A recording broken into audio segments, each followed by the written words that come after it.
Bonjour à tous, bienvenue pour ce webinaire de rentrée de la Société française de pédiatrie. Nous sommes heureux de vous accueillir pour un sujet tout à fait d'actualité puisqu'il s'agit de la prévention des infections AVRS. Donc nous avons aujourd'hui deux intervenants, le professeur Naïm Ouldali et le docteur Blandine Prévost, qui vont intervenir successivement. Nous allons parler pendant une vingtaine de minutes de l'expérience française de l'implémentation du nirsevimab. Donc, voici mes liens d'intérêt. Donc, je commencerai par un bref état des lieux du fardeau associé au VRS. Donc, vous connaissez tous ce pathogène, donc je ne vais évidemment pas rentrer dans le détail, mais je trouve que ce qui est intéressant avant de parler de l'impact attendu et observé du nirsevimab, c'est de resituer cette pathologie qui est pyramidale. Donc, le VRS est une pathologie pyramidale comme de nombreuses infections du petit enfant, avec une prévalence qui est quasiment de 100% pour l'infection AVRS au sein d'une cohorte de naissance en France. Et à peu près un tiers des enfants vont présenter une bronchiolite, dont la grosse majorité des cas va uniquement être prise en charge en ambulatoire. Un tiers va passer aux urgences pédiatriques. Et enfin, les admissions représentent quand même 2 à 3 de l'ensemble de la cohorte de naissance. Donc ça représente évidemment plusieurs dizaines de milliers d'hospitalisations chaque année. Et ça peut occasionner également un passage en réanimation avec nécessité éventuellement d'un support ventilatoire, le décès étant vraiment exceptionnel.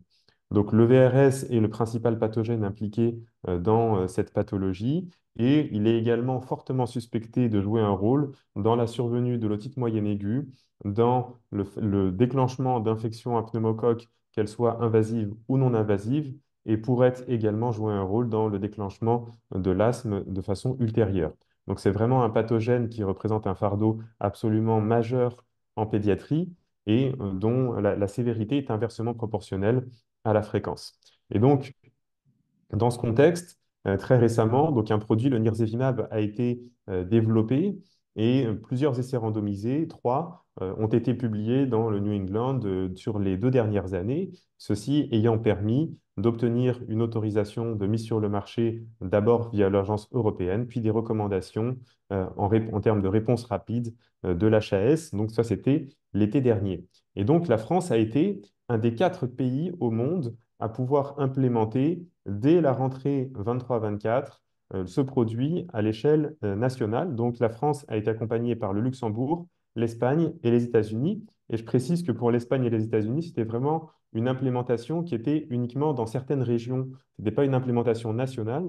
Donc finalement, la France, avec presque 250 000 doses administrées sur l'hiver dernier, est à l'heure actuelle le pays qui a administré le plus de doses de nirsevimab en pédiatrie dans le monde. Donc vraiment, c'est un point que je souhaitais souligner parce qu'on a été vraiment avant-gardiste sur l'implémentation de ce produit et c'est, je pense, un très beau succès. Donc la question est, est-ce que ça a fonctionné et sur quels étages de cette pyramide ça a eu le plus d'impact? Merci beaucoup pour toutes ces données qui sont effectivement très solides, très convaincantes.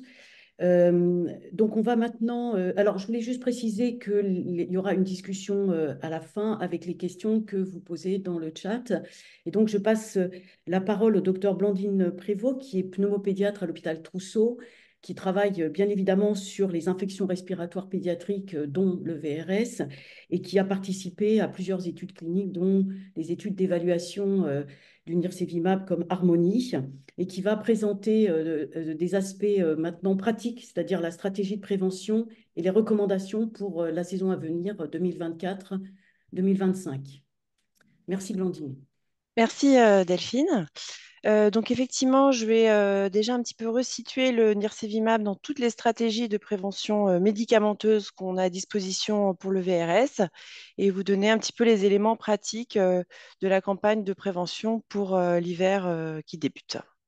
Donc, quelles sont ces différentes stratégies de prévention? Il y a à la fois l'immunisation passive, donc on en a parlé avec le nirsevimab, qui fait partie donc des anticorps monoclonaux qu'on va administrer directement chez le nourrisson.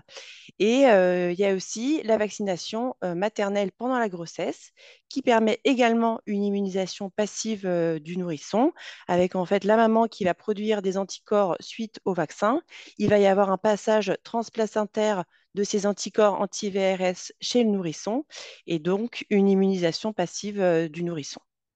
Il existe aussi une autre stratégie, c'est l'immunisation active par vaccination de l'enfant. Et je vais vous en dire quelques mots, mais c'est une stratégie qui paraît en tout cas assez complexe pour pouvoir être appliquée chez le nourrisson, où il faut qu'on ait une immunisation qui soit active justement dès les premiers mois de vie, ce qui n'est pas possible par un vaccin. Quelques mots juste voilà, sur le nirsevimab, dont on a discuté les effets convaincants tout à l'heure. Donc, c'est également un anticorps monoclonal qui va également avoir pour cible la protéine F en conformation préfusion.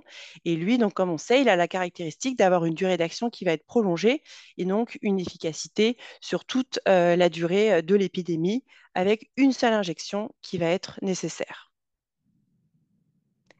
Il a donc désormais l'indication à la fois chez les nouveau-nés et les nourrissons au cours de leur première saison de circulation du VRS, donc une indication très large, mais aussi plus récemment, ça a été validé au niveau européen chez les nourrissons jusqu'à l'âge de 24 mois qui restaient vulnérables à une infection sévère due au VRS. Donc on voit bien que c'est plus élargi que ce qui avait été écrit pour le Synagis au cours de la deuxième saison de circulation du VRS. Donc, on peut le prescrire, mais néanmoins, la prise en charge n'est pas encore possible en France aujourd'hui. Il n'y a pas encore de remboursement. Il faut que ce soit passé en commission de transparence de la HAS et je vous en redirai quelques mots tout à l'heure.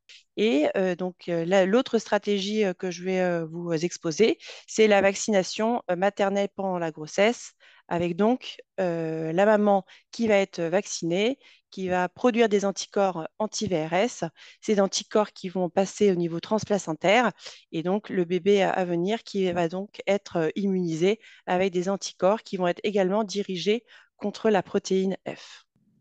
Donc, quelles sont les stratégies qui ont été retenues pour cet hiver?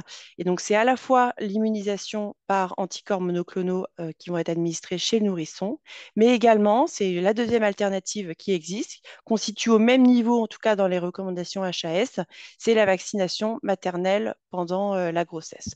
Donc, c'est une option en plus qu'on offre aux familles pour l'hiver à venir. Donc, comment choisir? En tout cas, ces deux alternatives, la Brisevaux chez les mamans ou le nirsevimab chez les enfants, chez les nourrissons, elles ont été mises au même niveau par la HAS. Donc, il a aussi mis des documents de conseil avec les avantages et les inconvénients de chaque stratégie, tout en sachant que l'efficacité, même si elle n'a pas été évaluée dans une étude qui comparait les deux stratégies, est relativement similaire.